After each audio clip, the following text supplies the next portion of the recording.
Hello and welcome to the programme where you can help solve crime. As always, what you see tonight will be for real, with actual witnesses and with information from police files never previously revealed. Maybe you'll find that you know something the police don't know. If so, the detectives behind me are waiting for your call. In case you do see something you recognise, be ready to write things down. Here's the main number, 01811 8055. But we'll have other numbers for you throughout the country. If you'd rather not speak to a police officer, you can talk in absolute confidence to a BBC researcher. And it really works. Thanks to your calls, Crimewatch has consistently achieved results. In fact, this is the 10th edition of Crimewatch and it's our first anniversary. I can tell you that as a direct result of your calls over the past year, 30 people have been arrested and many now face serious charges in connection with very violent crimes. For example, last month, police investigating the murder of Pamela Reynolds in Worthing needed to trace a particular car. Well, a viewer, an off-duty policeman as it happens, recognised that car, called in, and a man was arrested in Betsy Coed in North Wales. He has now been charged with murder. And still in North Wales, we asked for your help in solving the disappearance of Mrs Mfanwe Jones, who went missing from her home in Cordwan on the 4th of January. Sadly, we have to report that last Friday in Bala, 15 miles away, Mrs Jones's body was found. She'd been murdered. Police are now excavating the area in the search for Mrs Peggy Goodman, who you may remember also lived in Cordwan and went missing in December 1982. We'll keep you informed. Last month, we asked for help in the case of the Hastings fire in which 2 children died. We showed you this petrol can. It was found in the garden of the house where the fire started, and as a direct result of the programme, police are almost certain that the can was taken from a garage nearby. They're now pursuing this new line of inquiry. It's probably completely unconnected now, but on Sunday, February the 3rd, the morning after the fire, the body of a man who'd shot himself was found on the beach at Eastbourne. Police have made an artist's impression because they're not able to identify the body. They're anxious to find out who he was so they can inform friends or relatives. If you recognise him, please ring Hastings Police on 0424 425 000. That's 0424 for Hastings, 425 000. In July last year, we appealed for information about the murder of Caroline Osborne from Leicester. We had a large number of helpful calls, but the killing, nonetheless, remained a mystery. Then on April the 27th this year, there was another murder in Leicester. Amanda Whedon, a nurse, was found stabbed to death near the Gruby Road Hospital where she worked. A man was arrested in connection with that crime. He's subsequently been charged with both murders. And last month's Aladdin's Cave of stolen property was our most successful yet. Every item but one from Cheshire Police, including all these porcelain figurines, proved to come from one burglary. And many of the items Hertfordshire Police wanted to identify have now been claimed by their rightful owners. We start this month with an armed robbery. Lothian and Borders Police, who asked for our help, say it was a miracle that no one was hurt in the affair. The reconstruction you're about to see is as accurate as possible, given eyewitness accounts. The robbers you see are, of course, actors, but they resemble eyewitness descriptions. Remember, people's memories aren't infallible, and no doubt it will emerge that some of the details turn out to be different. If you can give more information, or if you saw anything to do with the robbery, please do call us. It happened 3 months ago in Edinburgh. The date is Friday, the 1st of March. The people of Edinburgh are to witness an extraordinary chase through the main streets of the city. This is Waterloo Place in the centre of Edinburgh. At 4:30 p.m, this blue Ford Cortina with 3 men inside stopped opposite the Edinburgh housing offices. The car had been stolen from Glasgow the day before.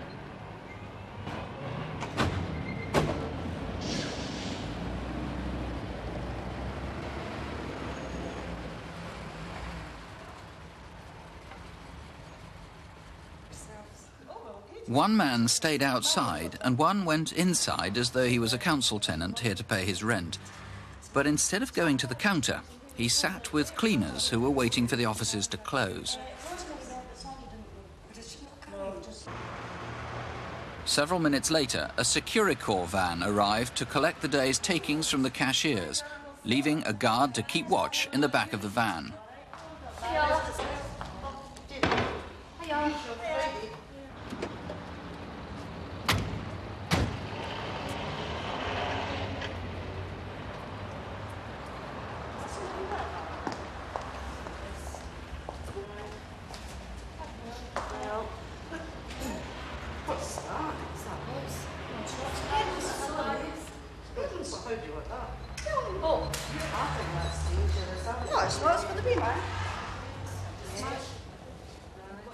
Normally, the guards would have collected the money and come straight out. But today, the cashiers weren't ready, and there was a 15-minute wait.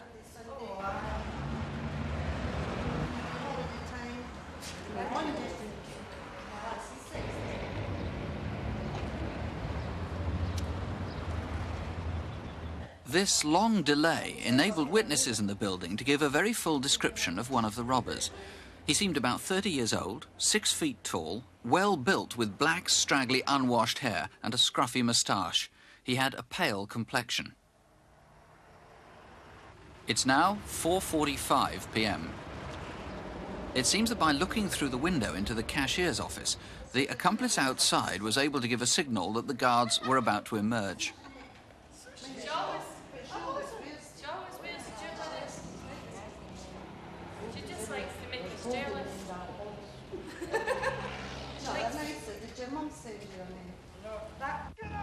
Get down! Get down! Attack, attack, attack, 394, Housing Department, Waterloo Place. Get down! Hold on! Get down!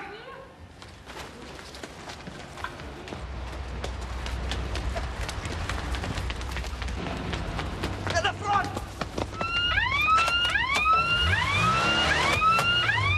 Come on, get a foot down!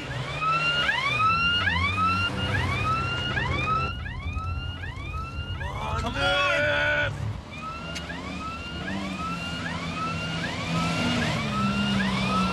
Run this side, they'll not expect you to go that. Come on, get a foot down! Go as fast as I can, shut up!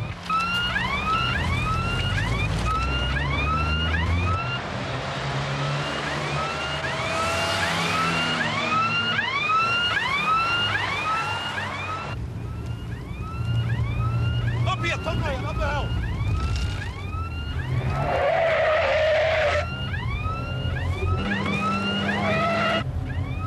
Right again! Right, quick! Aye!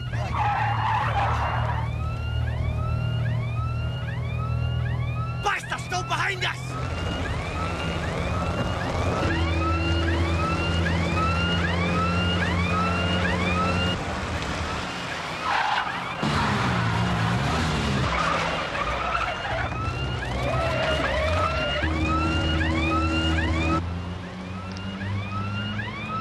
Right, jump the lights, ignore them!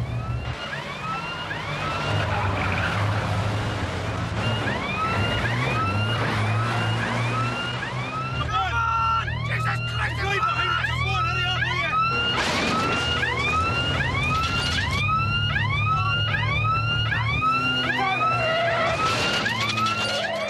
The second impact caused the van to swerve and hit a parked car. As the Cortina sped down the Royal Mile, the robbers found they were on their own. For the moment, they'd got away. Turn right! At the bottom of the Royal Mile, they swerved right into the car park of Scottish and Newcastle breweries. The van had lost them from its sight and drove straight past. This way! Over a dozen witnesses saw the men running through the car park. Several said that one was now wearing a bright red sweater.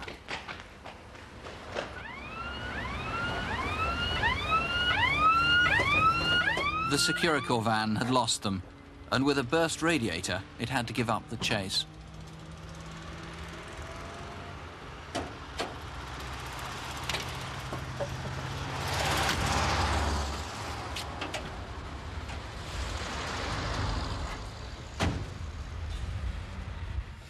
Inspector Tom Snedden is the detective now hunting for the robbers. How can the public help? Well, I would ask anyone who witnessed the robbery or the subsequent chase through the streets of Edinburgh to contact us if we've not already interviewed them. Now, as we said, we've got a very good description of at least one of the robbers. Just tell us again what we know about him. I think it's important to emphasise the point that the men are actors. The description of the gunman, he's about 6 feet, approximately 30 years of age. He's well built, he was unshaven, he's got a moustache, he's got black straggly hair, which is unwashed, falling over his forehead. We know for a fact that he was wearing a blue parka jacket with a hood which is trimmed with fur. Right, and the second man? The second man and the third man, they're both rather patchy, the descriptions. The second man's approximately 25 to 30 years. He's 5'7", he's well built. He's unshaven, he's possibly got a beard. He was wearing a ski cap, either brown or green, and a green jacket. The driver, who's the third man, he, in fact, has got short hair, he's about 27. He's clean-shaven, but we do have witnesses speaking to the fact that he's possibly got a bad complexion, pock-marked or spotted face. Now, you mentioned things that they were wearing. On the other hand, when we saw them in the last shot as they were escaping from the car park, one of them, it seemed, was wearing a bright red pullover as they ran off into Holyrood Road. That's correct. We believe that, in fact, they've changed clothes in the car. You would also notice that they were only carrying one bag because there was 4 bags stolen, and we believe they've put them into one hold-all. Right. Now, presumably you lost sight of them after the car park, so you want anybody who might have seen suspicious people running away beyond that point? That is correct. Anyone in a wearing a red jersey or carrying a hold-all in the area of Holyrood Road Right. come forward. Now, I mentioned that the car had been stolen from Glasgow the day before, which was, if I remember correctly, February the 28th. It was stolen in Glasgow, the registration number, I've got it here, SSF 701V. Yes. Now, you need to know more about that car, presumably, where it was in the intervening 24 hours. The car was stolen from Langside College Car Park, which is near Battlefield Road in Glasgow. It was stolen approximately between 7:30 p.m. and 9 p.m, and we would appeal to anyone who saw the car between these times and the time of the robbery to come forward. Right, so it's the car you need to trace in that intervening 24 hours, though you've obviously got it back now. Yes. You need to find any of the 3 men responsible. You want to see anybody who saw the chase, whether or not they feel they've anything important to tell you. That is correct, because these men could be from any part of the country and not necessarily from Edinburgh. And I would appeal to anybody who, in fact, either knows the men from the descriptions or think they know them, to contact myself or the numbers given, and they can speak to us in confidence. All right, Inspector Snedden, thank you. The number to ring, if you can help, is 01811 8055. Or you can call Lothian and Borders Police directly on Edinburgh 311 3131. That's 031, the code for Edinburgh, 311 3131. It was about this time last year that the papers were headlining the disappearance of 7-year-old Mark Tildesley from Wokingham. Despite a huge police inquiry, there's still no trace of Mark. It's a long shot, perhaps, hoping for new witnesses a year on. After all, hundreds of people have already tried to help. But Thames Valley Police have asked us to use the anniversary, which was 2 weeks ago now, to film a reconstruction and see if we could still jog a memory and provide a new and vital clue. Mark's home is in Wokingham, 10 miles from Reading in Berkshire.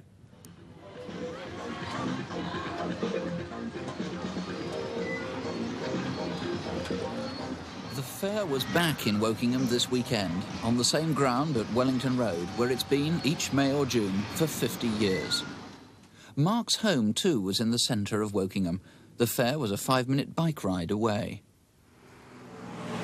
It's 50 miles away. On Friday, the 1st of June last year, at 7:20 in the morning, a lorry stops for a hitchhiker on the A30. Going to Wokingham? Yeah. The driver, Shane Northway, picked up his passenger 20 miles east of Salisbury, just outside Stockbridge. He remembers the man well. He had there was a little bit of odour there, and you could see he'd been sleeping rough. There was dirt all around the collar of his shirt. His Mac was really filthy on the inside, red lining. Where you going, mate?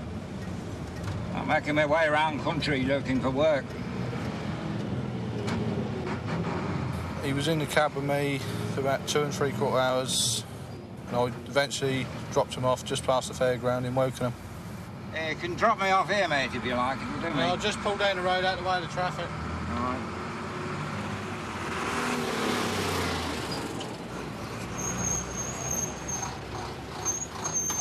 When the man got out, he headed back up Wellington Road towards the fairground.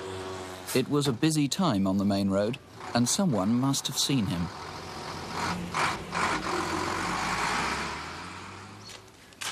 Bye-bye, Mark. See you later. Mark's mother left home at 5:15 that evening to go to work. She hasn't seen Mark since. Bye. Mark left the house half an hour later, telling his father he was going to the fair. He was a quiet, shy boy, often to be seen on his bike in the town centre. The tiger jacket he wore that day was eye-catching and distinctive.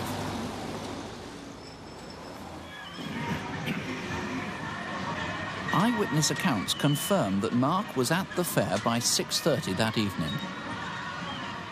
Two witnesses recall that a man appeared to be watching Mark.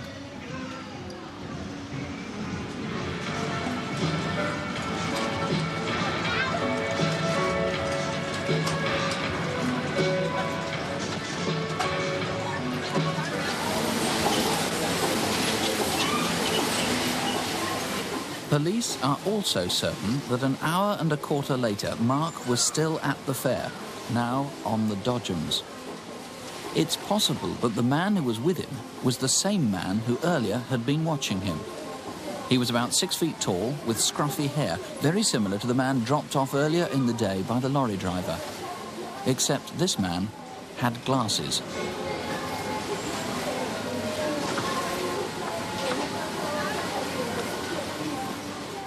About 8 p.m, Mark leaves the fairground with the same man. Though he left his bike behind, Mark appears to have left the fair quite willingly. Correct for 2 points. Challenge or tell me yourself. It was this man, David Hine, who may have been the last person to see Mark Tildesley that Friday evening. If it was Mark, he was in Langborough Road, apparently with the same man he'd been with at the fair. Mark has never been seen again. His mother still refuses to believe the worst. I still say someone's got him and they're living rough or something, because it's a mother's instinct. I know he's all right.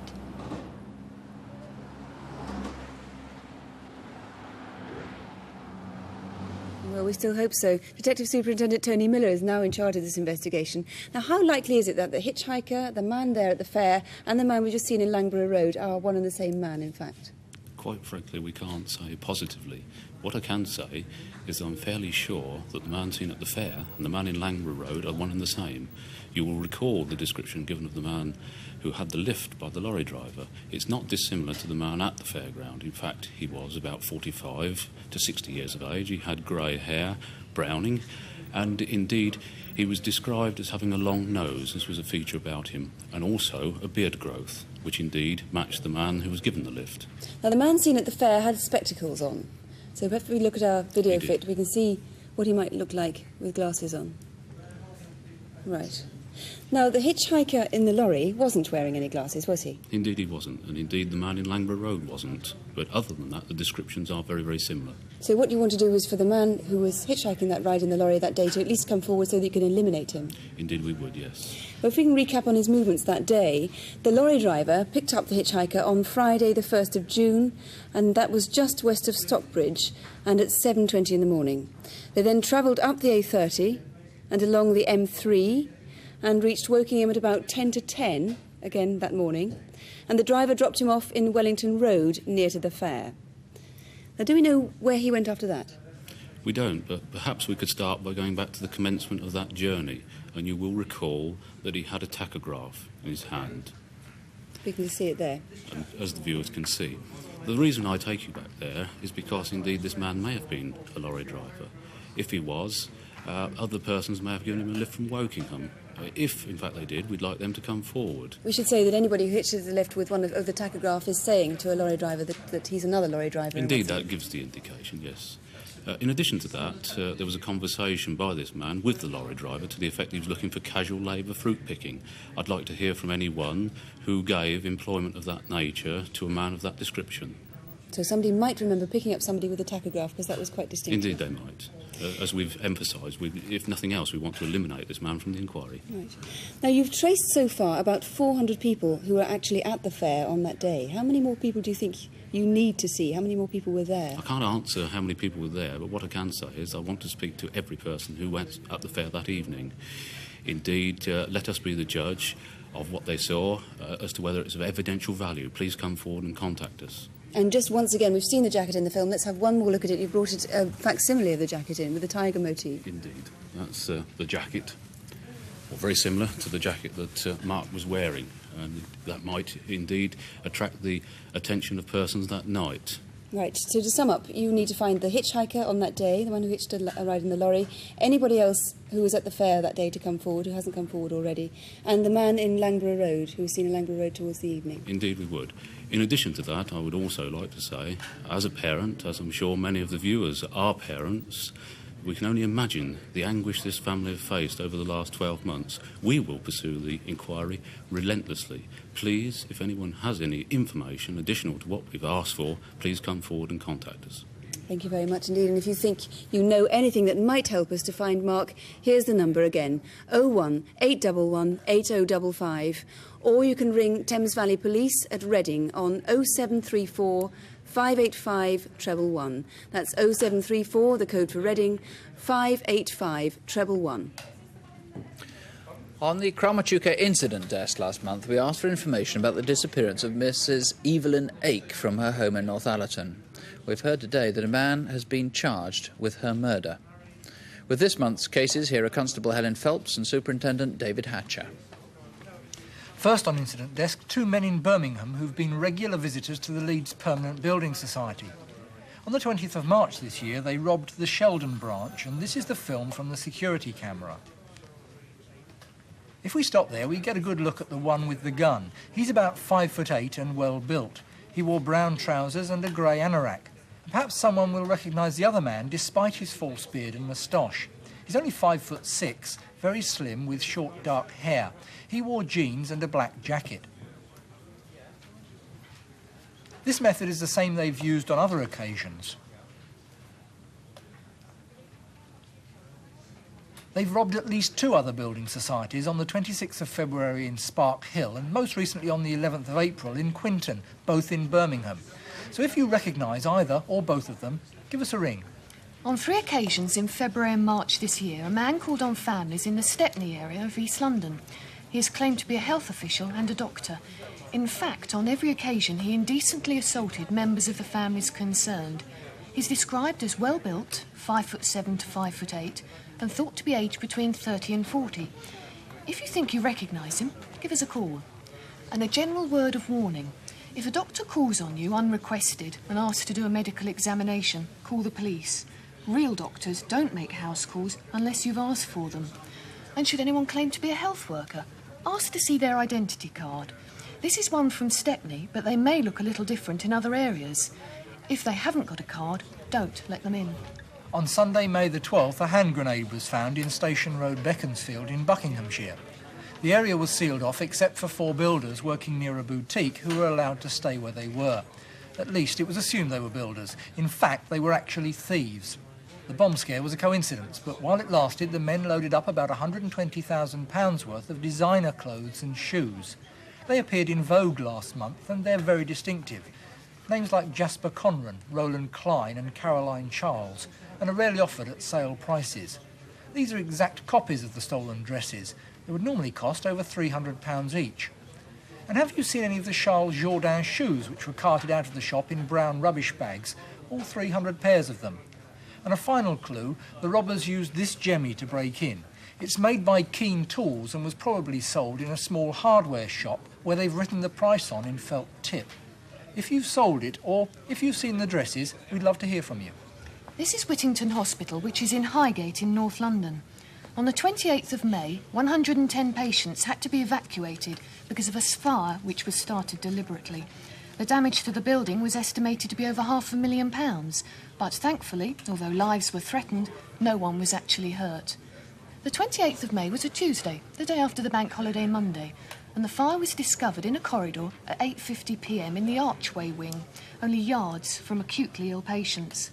It's believed the fire was started by someone setting alight cardboard boxes and linen baskets. Even if you think you can't help, we want to hear from everyone who visited the archway wing of the hospital on Tuesday, 28th of May, between 8 and 9 p.m, particularly visitors in wards A1 to A5. Thames Valley Police need your help to clear up a fraud. On the 15th of March, over £168,000 cash was paid out for some heavy plant machinery. The machinery was never delivered and the cash just disappeared. Detectives believe that this man, David Beatles, may be able to help their inquiry. Mr Beatles and his wife and 2 children have left their home in Wokingham, but he has connections in the Andover area, and we understand that he did have plans to buy a guest house in the West Country. So if you're an estate agent in the West Country, or if you've seen this man in your local, please give us a ring. And finally, a bit of a mystery. Sussex police need to find out where these came from. The brass crucifix would have had coloured enamel here, but most of it's worn off. And the candlesticks are both the same height, but made for candles of differing thickness. They look as though they may have once belonged in a church. Now, we can't tell you yet the story that lies behind these objects, but if you can tell us where they definitely came from, we may have an intriguing tale to tell you next month. And if you've anything to tell us about the cases on this month's incident desk, do give us a call. And the number to ring, if you can help in any way, is 01811 8055. 01811 8055. As you'll have observed, some of the reconstructions we show on Crimewatch are necessarily vivid and disturbing. In July last year, we reconstructed an attack on the customers of a pub in Liverpool. The violence that we showed so appalled some viewers that they were moved to give information. One of them was actually a criminal himself. As a result of those calls, Merseyside police arrested 2 men, and last week one was sentenced to 12 and the other to 16 years imprisonment. Our final case tonight is equally shocking. Again, we're showing you exactly what happened in the hope that someone, once again, will come forward. In the early hours of April the 22nd, Wallace and Mary Foster were attacked in their home in Surrey. The motive was clearly robbery, but because the attackers were so violent, they must be caught before they strike again. The language and the action is as accurate as possible. Our reconstruction begins at the Fosters' home at Church House Antiques in Weybridge.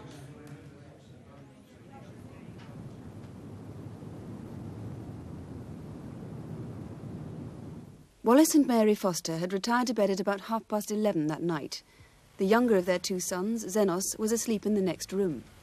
The older one, James, slept on the other side of the house above the shop. He very often went downstairs in the middle of the night to raid the fridge, so his parents were used to hearing occasional noises.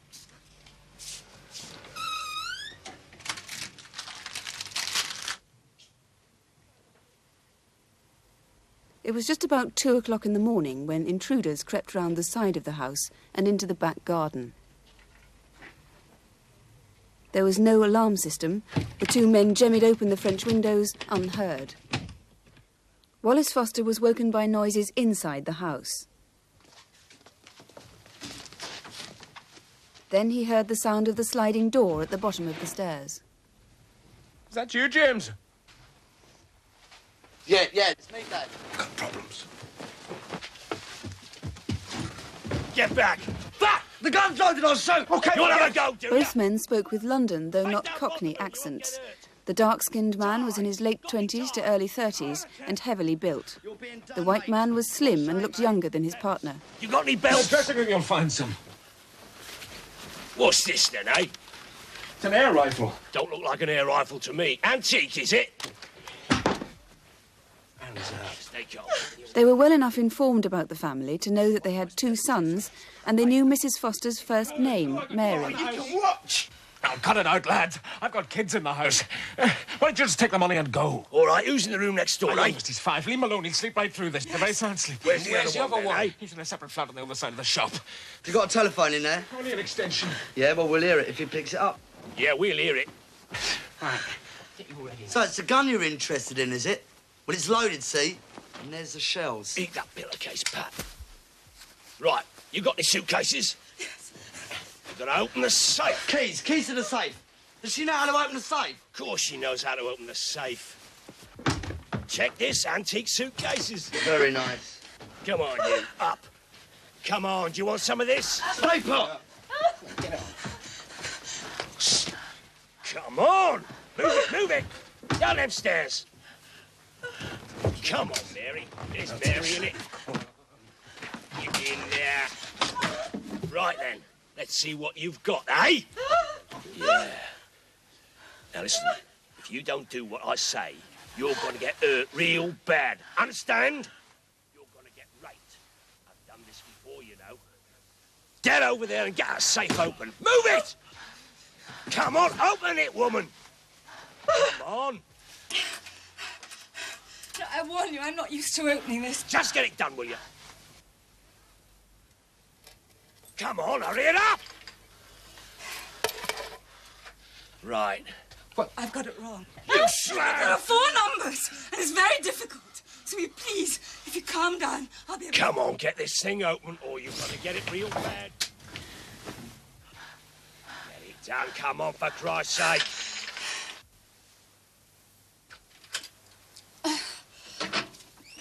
Get up.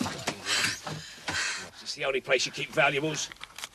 In his hurry to grab as much as he could from the safe, the robber let a silver dish fall onto the floor. Just stay there, you won't get hurt, all right?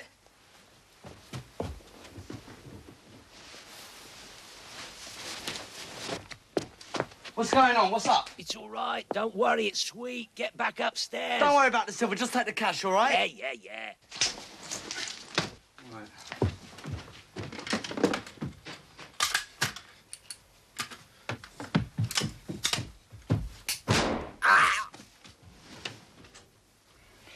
Wallace was shot twice in the stomach before he managed to fire his gun, narrowly missing the villain's head. As he did so, a third shot hit him in the groin. He got loose! I've shot him! He's got a gun! Come on! Shit!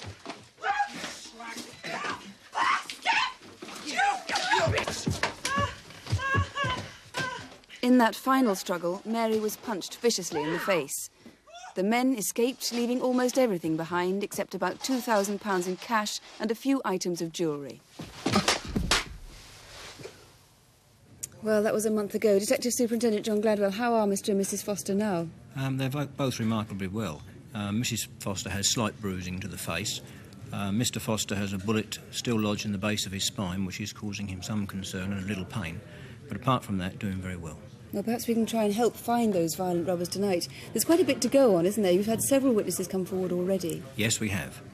Perhaps we've got a reconstruction of one witness who saw on the day before, the Saturday before the actual crime, in the afternoon. He's the driver of this car. He saw 2 men walking towards Church House Antiques.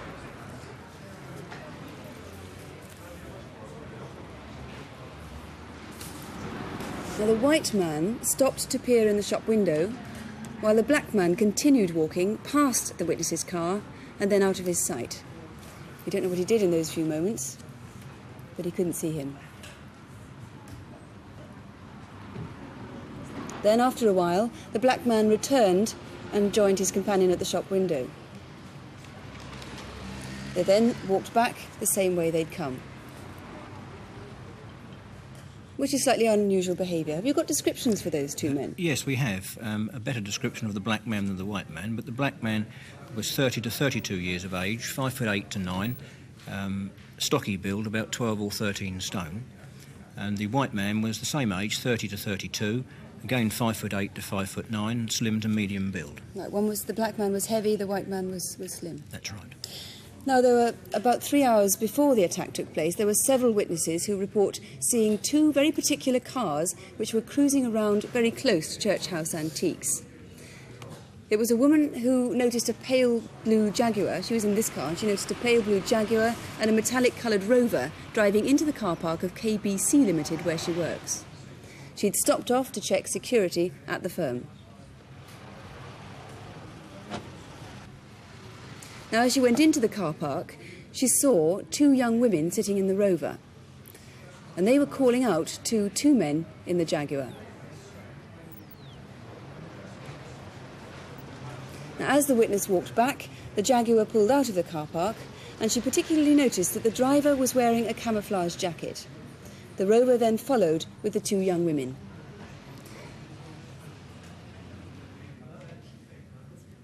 Now, there's one other sighting, in fact, wasn't there? So we're going to have a look at that in a minute. Here it is. It was about 20 minutes later, a taxi driver passing Church House Antiques, and he had to slow down to avoid two parked cars. One of those parked cars was a Jaguar, and the other one a Rover. So do you think those two cars were linked with the crime? They were very close, weren't they? Yes, indeed they were. They were, in fact, seen 3 times. The first time was at 10:20 in a nearby car park. We are very interested in these vehicles for obvious reasons. The driver of the Jaguar was wearing the camouflage jacket, which was similar to the camouflage jacket worn by the white intruder. We've had no stolen vehicles from our area. We've had no stolen vehicles found abandoned in our area. So we've reason to believe that the people that committed this crime used their own vehicle. And the taxi driver, our second witness, was carrying 2 passengers at the time, and they haven't come forward yet. No, that's right. He was carrying a male and a female who he had picked up from Hussein's restaurant in Weybridge, and he had dropped them off in Sunnyside at Walton-on-Thames. And although we've appealed locally, they haven't yet come forward, and I appeal to them to come forward tonight. Right. Now, the 2 robbers left behind one vital clue, that canvas bag. Yes, it's a common bag, but inside, painted in yellow, is a number which may mean something to somebody.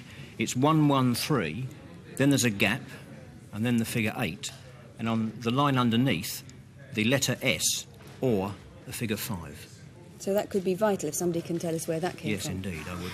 What exactly, in the end, did they get away with? It wasn't very much in the end. No, just a few pieces of jewellery, 3 in particular, we're very interested in because there's only been 2 of this kind made. Those 2 pieces on the screen now, there have only ever been 2 of each one ever made? That's right. So... and I would ask that if anybody has bought these items or they've been offered for sale, if they could also contact us. So once again, there's a lot of distinctive information. There's those pieces of jewellery, there are the 2 cars which were seen in the area. Yes. Anything else you'd like people to come forward with to help you? Yes, if we're right in our assumption that the Rover and the Jaguar are involved in our offence, then obviously these vehicles were in the Weybridge area for some 3 or 3.5 hours. And I would ask any person that was in the Weybridge area, particularly in the area of Church Street, to come forward if they haven't already been spoken to by a police officer. And there was one anonymous caller you told me about who you'd like to call you again. Yes, on the Sunday after the offence, anonymous male phoned Mrs Foster at home and gave certain information about the black man, and I would ask him to come forward in confidence. This was a particularly violent attack, and we must catch these men before they strike again. Mr Foster, fortunately, was very, very lucky, but if they do strike again, the next victim may not be quite so fortunate. Mr Gladwell, thank you very much indeed. Thank you. Indeed, we did cut out a lot of the violence, so if you know who they are, please do ring in. If you can help before these 2 men strike again, this is the number, 01811 8055. 01811 8055. If you prefer, you can call Surrey Police at Addlestone. The number there is Weybridge 45544. That's 0932 for Weybridge 45544. Now, if you haven't had a chance to write the other numbers down, they are all on CFAX, if you have that. That's on page 186, and they're there for the rest of the week. And if you don't have a telephone or can't get through, drop us a line. Here's the address, Crimewatch UK, BBC TV Centre, London W12 8QT. Our main number here is easy to remember, and we'll be here all evening until midnight, so please ring if you do think you can help in any way. As always, we'll be back to tell you what develops in an hour from now. That's Crimewatch UK Update here on BBC One. Well, we're running a few minutes late, but just after 11:05. If you can't stay up till then, please remember what we say each month. That is that we cover cases police are most anxious to solve. In other words, very violent and nasty crimes. But violence is the exception, not the rule. So please, don't have nightmares. Do sleep well. And just before we go, in fact, take a look at these rather fine chairs. They're mahogany and leather with a carved crest and motto, and they belong to Edinburgh District Council. 64 of them have been stolen over a period of months while renovations have been in progress. Now, no councillor likes to lose his seat, so if you've seen them, please do give us a ring. We'll be waiting for your call. For the moment, good night. Good night.